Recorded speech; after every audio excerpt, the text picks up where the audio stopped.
The Italian Wine Podcast is the community-driven platform for Italian wine geeks around the world. Support the show by donating at ItalianWinepodcast.com. Donate €5 or more and we'll send you a copy of our latest book, My Italian Grape Geek Journal, absolutely free. To get your free copy of My Italian Grape Geek Journal, click Support Us at ItalianWinepodcast.com or wherever you get your pods.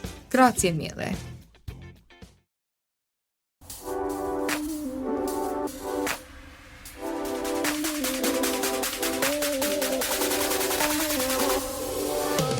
Welcome to another episode of On the Road Edition, hosted by Stevie Kim. Each week, she travels to incredible wine destinations, interviewing some of the Italian wine scene's most interesting personalities, talking about wines, the foods, as well as the incredible travel destinations. Hello, everybody. My name's Stevie Kim, and we are back on the road edition of Italian Wine Podcast through Mama Jumbo Shrimp YouTube channel. So don't forget to subscribe to our channel. We've started this about 10 months ago. And today we're here I'm kind of confused. I don't know if it's Lazio or Umbria, but we are here with Guillaume Gelly. He's actually a Frenchman in Italy, and he's the winemaker for the winery. It's called Paolo and Noemia d'Amico. That's the name of the winery, exactly, right? Exactly. It's quite long. So, Guillaume, tell us a little bit about yourself, what you do at the winery. Hi, so thanks for having me. So basically we're running 31 hectares of vineyard, driving on the organic way, and then basically taking care about the vineyard managing and the winemaking. So where are we? Explain to us where we are. So exactly. So it's a very, very special spot. We are just in front of the Calanchi Valley, kind of green canyon in the border between Lazio and Umbria. That landscape was built over the years by the volcanic eruption from the Bolsena volcano, who became now one of the deepest lakes in Europe. So it's a famous place for the Etruscan in the past. So we are North Lazio, just 10 minutes from Tuscany, 5 minutes from Umbria. 10 minutes from Tuscany? Yeah, exactly. Yeah. So we are really on the border, on the very rich cultural area. That's why we are here to bring and to show up this place. So the wine estate is located also in Villa Terrena. Exactly. And you have a magnificent view of this green canyon, as Guillaume said. You can tell by his accent he's French. He has that terrible French accent. How long have you been living here? Living here now, it's about 11 years. Okay. 11 years. So, Guillaume, I have to confess that I was not expecting this type of winery in this area, because I see that your wines are in a way different from the other wineries here in this area, where everyone is focused on the indigenous grape varieties. You have gone the complete opposite way, if you will. Just give me kind of an overview, because I know you're quite busy and we don't have very much time, but I would like for you to tell our audience how many labels you have and what kind of grapes you use. Yeah, so with 31 hectares of vineyards, we have 10 different labels. From the Orvieto we tasting together yesterday until going through different 100% varietal wine, more international like our Chardonnay. I just pour you the Calanchi di Vaiano with a 100% Chardonnay, the Calanchi you mentioned before. And on this side, you have to think that the winery was created back in 85. And having a look at the international side of the wine business, it was more about the Chardonnay, the international variety, like the Merlot or the Pinot Noir. And about the Chardonnay, no, because the autochthon grapes just show up, let's say, a bit more well-known for the last 5-8 years, let's say. Before, it was quite difficult about the Cagnagnolo, Trebbiano to understand for the consumer. And this variety, like the Chardonnay, for example, is the white variety most planted around the world. It would be a reason. The reason is, first, the Chardonnay allowed you to have a very low yield, quality yield, like 66 tons per hectare, until 50 or even the triple. So you can ask him to produce a low yield or big yield up to the objective of the wine you want to make. Then the Chardonnay is one of the best translation from the soil. So you can handle him, let's say, to express very well different kind of terroir. And as we are on the volcanic soil, it was very, let's say, clear that the Chardonnay will be one of the best expression. And at the end, it's just a few places around the world making wine on the volcanic spots. So it's a specificity we have to bring in and to show to the wine. And the volcanic soil together with the Chardonnay variety, just an amazing wedding, let's say. So, I've asked you to show us 3 kind of your signature wines, right? So this is our first wine, which is Chardonnay. Yes. 100% Chardonnay. So tell us about a little bit, just briefly about, I would say, the vineyard conditions. Yes. The soil, the microclimate, without going into specific details, just a very broad overview.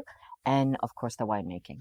So this is one of our flagship for the whites, the Calanchi Valley. So it's 100% Chardonnay 2020 and only stainless steel. So first it's coming from our oldest vineyard, who is now 37 years old. So it's kind of the golden age for the vineyards. The golden age for the vineyard is like from 30 to 80 years. A bit like us, and about the yield, about the complexity, the aromatic complexity we can reach during the maturity in the grapes. And that's why it's only stainless steel fermented. It doesn't need any oak, it doesn't need any malolactic. We just want the pure expression coming out from the volcanic soil. So this is our flagship in sense of it just show all the complexity coming from the soil just on a simple winemaking way. So once again, we are not here to really make wine, but to express the quality of the soil.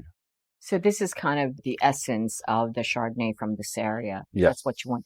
And no aging in other vessels. So it's aging 8 months on the stainless steel, on the fine lees, to give what I told you about some roundness, but even some stability, allowing me to have a very, very sulfite rates. In the other side, the Calanchi is expression. It's an amazing complexity, as this kind of wine is so easy in the winemaking that it tells you the story of the vintage. And 2020 is a nice example. The same Chardonnay, the same maturity, another kind of soil will have a very low acidity and be very, let's say, heavy on the palate. Here, thanks to the freshness kept by the volcanic soil, thanks to the beauty of the volcanic soil, it's allowed me to keep a very nice acidity and having a balanced wine at the end. So no wood at all? No wood engine on this one. We got another version of the Chardonnay with the Falaisia, with a oaky Chardonnay.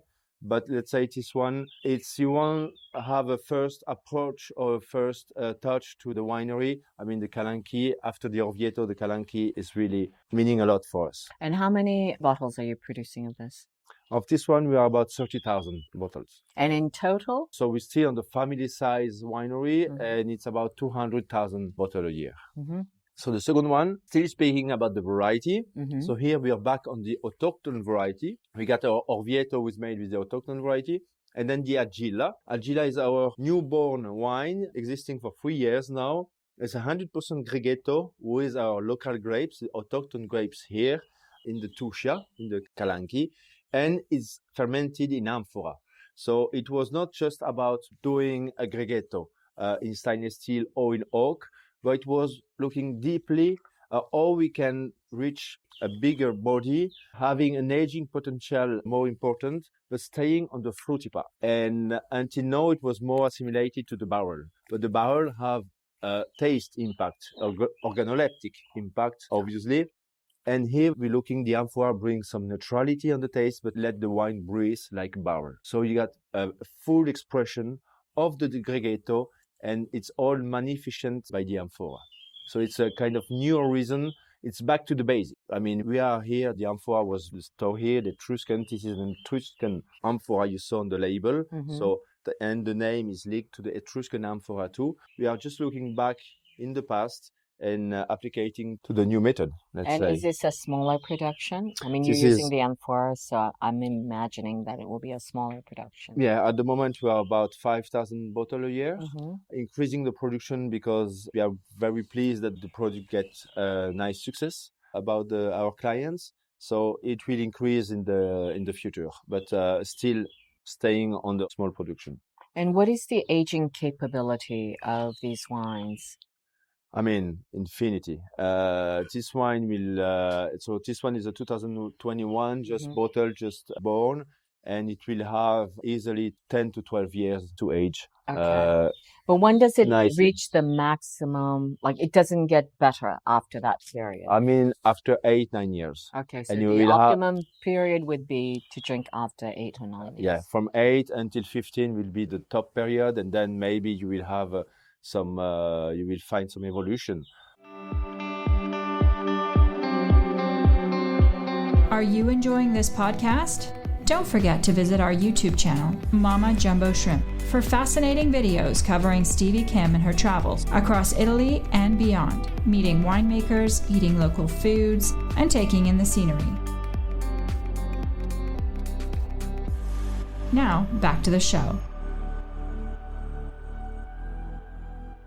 But once again, staying on the fine lees give a very good stability to the wine, and it's like having a reductive part against the oxidation of the wine. Even open, without just putting back the cork, keeping for 2-3 days, just getting more and more open, giving you more complexity, and just getting better and better. He's not afraid by the oxygen, it's just helping him to get more open. So the vinification is made that the wine is stable by itself and not thanks to the help of the sulfite, for example. So, I mean, talking about sulfites, are all of your wines organic? So we are organic without certification for the moment. Yeah, because I didn't see any of the labels. We just start the process because I will tell you, the certification is about the market, maybe the marketing, but we're doing organic for what you see outside.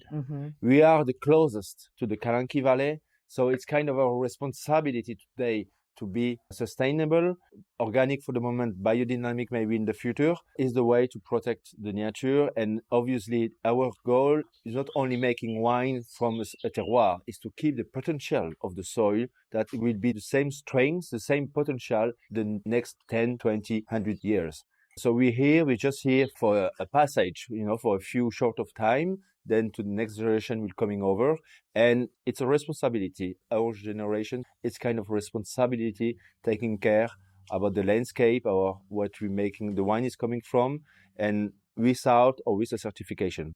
People right now, of course, organic is very trendy, right? Sure.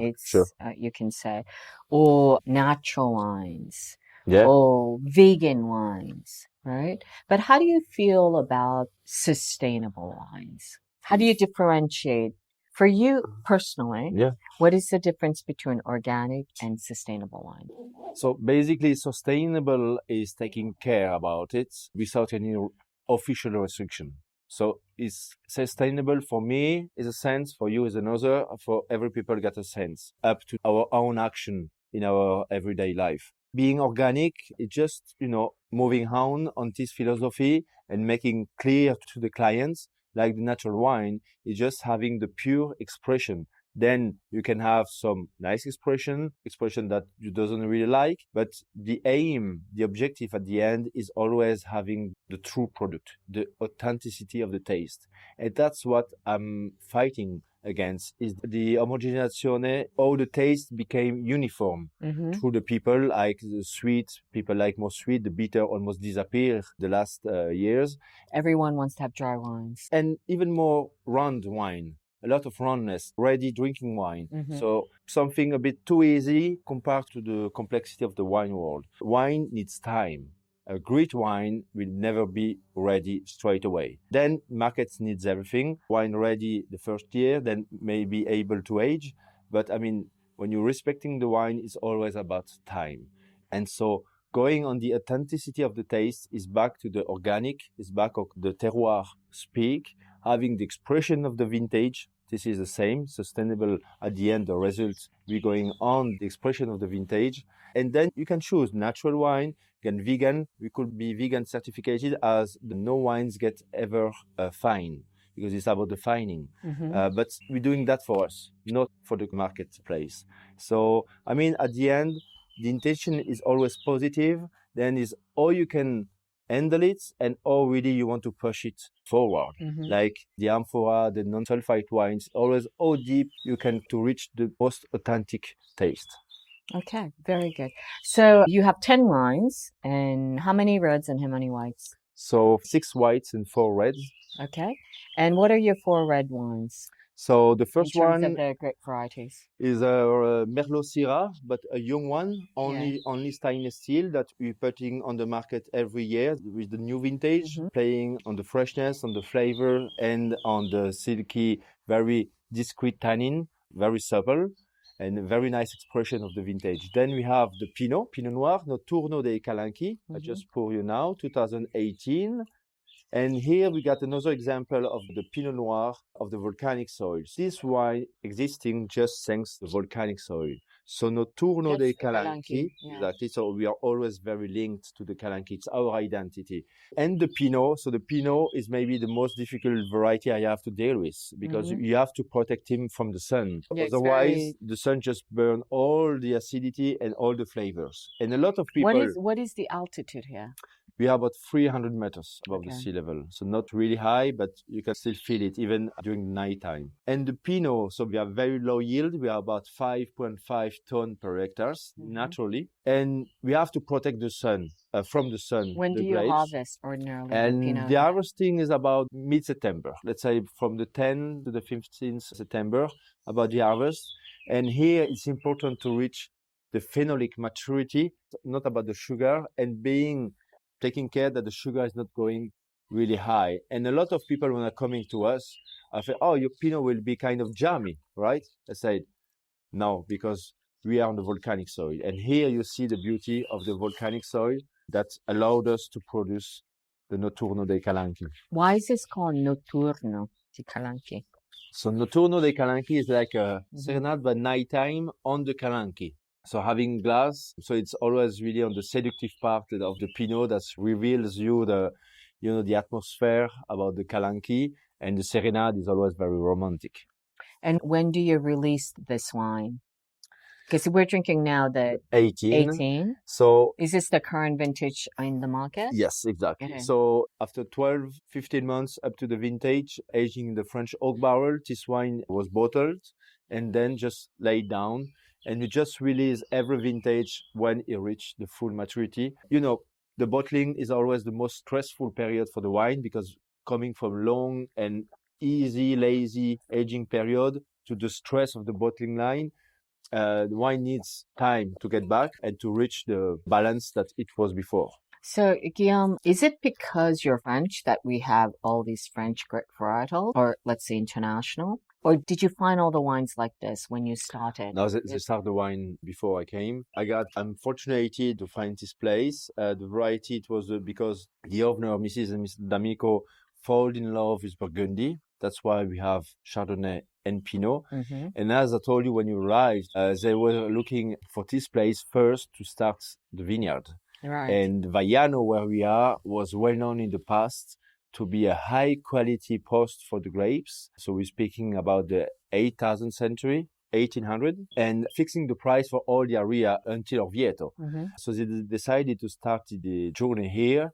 And fortunately, they stayed on the top of the hill because once you're going down to the hill, you find a heavy clay and it's a totally different world. Here on the gray tufo, on the volcanic soil, we got unique spot to growing wines. We're running out of time, so let me just ask you one last question. How would you like D'Amico to be going forward in terms of wine styles and winemaking in the next 2 to 3 years? So, So short term. Short term, the bases are already on. With the organic. Next step will be the certification to really show to the people or the client, the new customer don't really know us already. That's the way of producing. But then, it's not, every year it's a challenge.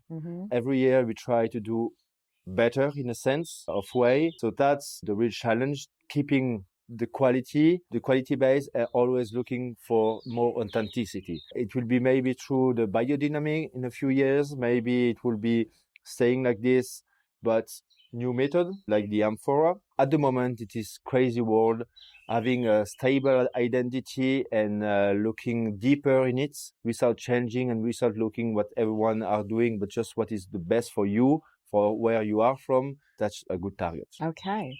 So that's it. Signing off. And it's a wrap from Villa Tirrena, from the winery that is called Paolo and Noemia D'Amico, from kind of Lazio, Umbria, Toscana. Umbria. Lazio, Umbria. So that's it. And hope to see you soon on the next episode. Thank you. Ciao, ragazzi. Bye-bye.